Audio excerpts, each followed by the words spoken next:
Good evening, friends. This is Rahul Magan here is a Group Chief Executive Officer, Treasury Consulting, also a venture capitalist. Now, standing today on 29th October 2019, we are going to be shooting a pretty important topic. What has happened last week, in fact, this week in the globe.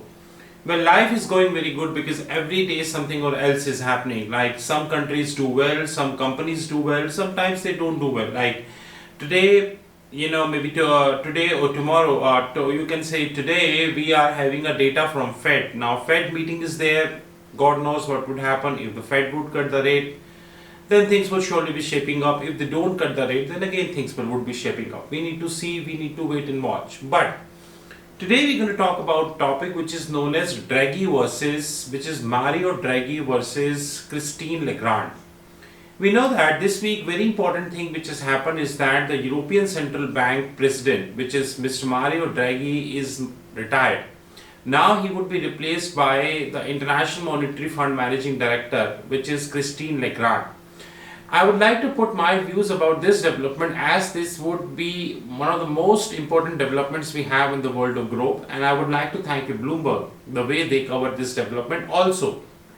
At the same time, I have a little difference of opinion the way Bloomberg covered that. Well, first of all, my best wishes to Mario Draghi. I think he did a wonderful job as a European Central Bank President. I will definitely give him 7 out of 10, at least not more than that. Because according to me, if you are appointed as a president of any authority, whether and especially at a time. Now, we would like to let's talk about the achievement of the Draghi. The most important achievement of the Draghi is that when he came, he also known as Super Mario in Europe.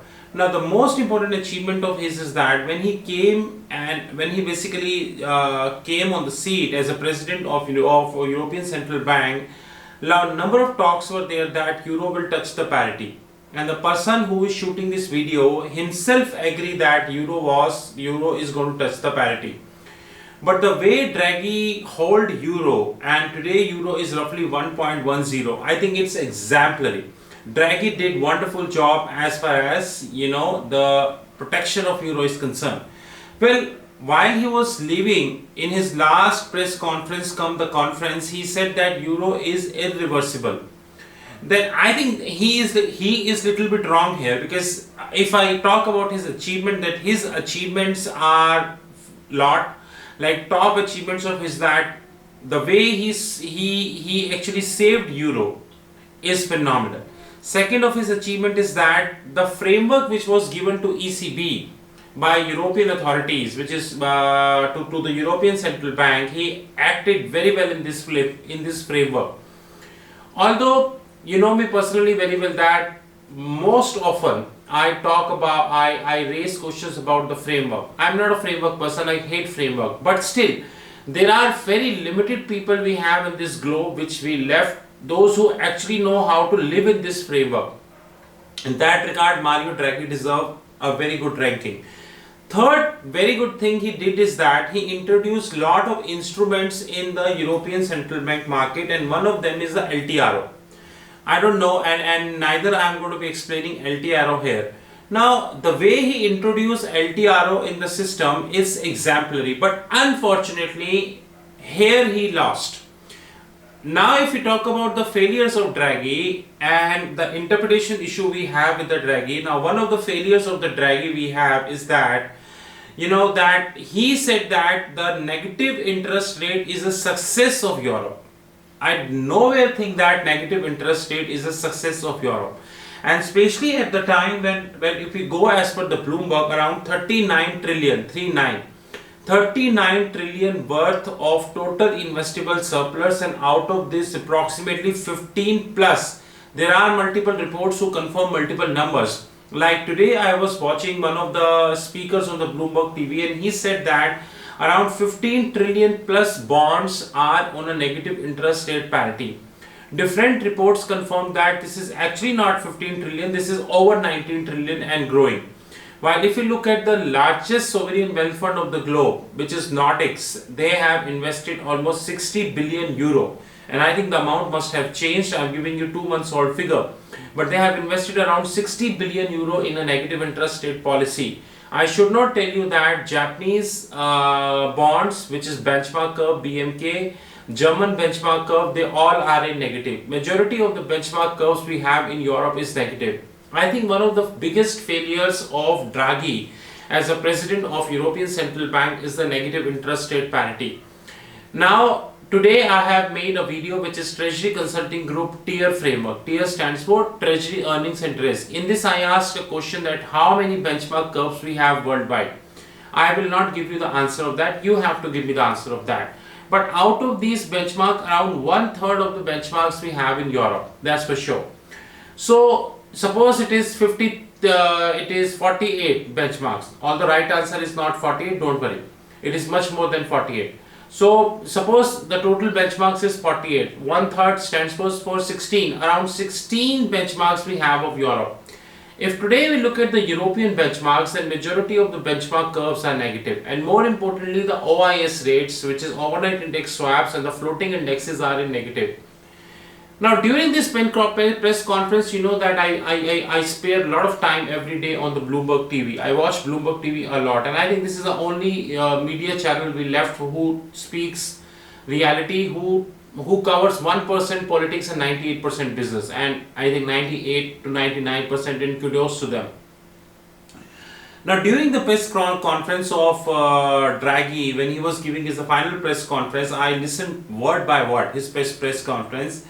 And one of the reporters asked a very pertinent question that, do you consider the recent success of the Greece issuance? We know that Greece remains a problem for Europe. Either it is PIGS, which is Portugal, Italy, Ireland, Greece and Spain, and maybe you can term this as a different name, but Greece was always a problem for ECB. And this is one of the success factors for Draghi, the way he managed the Greece. We need to appreciate that, and especially we should not forget that 2 months down, the 2 months before, we had a huge issue about the Italy in the Europe, and a lot of talks were there that Italy is looking for Italy exit, which is Italy wanted to quit the EU, like London now wanted to quit the EU. But the way he handled is exemplary, that we need to appreciate him. Now coming back to the point, one of the reporter asked that, do you consider the Greece issuances as a success? Here I have an interpretation issue with him. He said, yes, it is a success. I'm sorry, sir, this is not a success. If you as a president of ECB promoting a negative interest rate, then I'm sorry, this is not a success, because negative interest rate is not conducive to the financial system of the globe. I'm very sorry to say that there are many people who are saying that cryptocurrency is not conducive for the globe. They are idiots while they are promoting negative interest rate policy. So it is one side you have devil, and one side you have the well. You need to choose either. I think the devil is negative interest rate policy, while the well is the cryptocurrency. If European Central Bank and Bank of Japan and different central banks will continue to be on the negative interest rate policy, then it would be mess off in the system, that I assure you. More importantly, now Super Mario, we call him Super Mario is over, you know. I don't say he is history, but he did a phenomenal job, and I give him 7 out of 10, at least he deserved. But here I have a little interpretation issue, and I am never shy to say that the lady who is replacing Super Mario, which is Christine Lagarde, I don't think she deserved to be European Central Bank President. In fact, she never deserved to be the International Monetary Fund Managing Director as well. We know that till her resign as a European and as a International Monetary Fund Managing Director, International Monetary Fund revised their estimates too often than not. So on a very often basis they revised their estimate, and this is first time happened. We never saw that any international forum revised their estimate, or the occurrences are very high. More importantly, if you look at the Christine Lagarde tenure as an International Monetary Fund, then International Monetary Fund lost control over the global economy. It had never happened that, in fact, all the regulatory agencies like ESMA, European Securities Market Association, Market Authority, just like PRA, Prudential Regulatory Authority, just like FSA, FCA, Financial Conduct Authority, just like I would say FAFT, Financial Action Task Force, FATF. just like World Bank, World Trade Organization and all. Almost entire organizations have lost the control over the global economy, and this is exactly happening. They have lost control over the global economy. World Trade Organization having no say today as far as the trade war between Trump and China is concerned. They have no say. They are a mute spectator. International Monetary Fund having no say that the huge manipulation of the data happening in by number of companies, number of countries, you know the name of few, as far as the GDP data is concerned. While the World Bank rankings, World Bank doing business rankings which are coming, without quoting the names, several countries getting jump every year in the World Bank rankings, and we know what is the ground reality. I think all the top regulators of the globe, they have lost their credibility, and International Monetary Fund, which is very specific, I would say spinal cord in a human body play a very important role, although every organ is having a human role. While if you talk about International Monetary Fund, they are the spinal cord, and under Christine Lagarde, International Monetary Fund failed, completely failed. I don't give him even 2 out of 10. Now, if today we need a person on the board of the European Central Bank who is pretty competent and he know how to handle the European system, because if euro will crash from here, and it's bound to, because yesterday we shooted the video that around 60,000 banking jobs lost only in the Europe, and more importantly European banking system is crumbling, just like Santander, Deutsche, Commerce Bank, HSBC, and the list is pretty long, Standard Chartered, all the top RBS, Royal Bank of Scotland, all the top European banks are crumbling, interbank market is crumbling. Selection of Christine Lagarde as a head of European Central Bank, especially at a times when we need a very dedicated person. We need a person like Mario, at least Super Mario, who is able to protect the euro. And I assure you one thing, that by the time Christine Lagarde would retire, or maybe she would step down from her position of from ECB, European Central Bank, then euro would surely be in the mess up. I know, as usual, many people don't like our video, but we never care. But I assure you one thing, that 1.5 years down the line, you will see that big mess off would happen in the Europe, because the leadership quality of the Christine Lagarde is very poor. I am not commenting on her technical qualification because I never met her. I never had a technical deliberation with her. But whatever limited I listened her in the International Monetary Fund annual meetings and whenever she speaks, one good thing I always found is that her speech never have technical capabilities in nature. You know, when Mario was giving his final press conference and a lot of analysts and different reporters of different news channels, including Reuters and Bloomberg, they were there around. They asked a lot of technical questions, and the way Mario answered, it looks like he's a technical competent person. After all, he's 72, ex-Goldman Sachs, ex-governor of Italy, and played his role in the International Monetary Fund, in the World Bank as well. To cut the long discussion short, European authority make the biggest mistake selecting Christine Lagarde.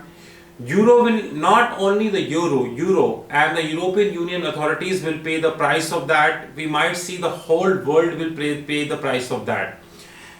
The selection of managing director at International Monetary Fund might not hurt it the globe because there was no Europe in that.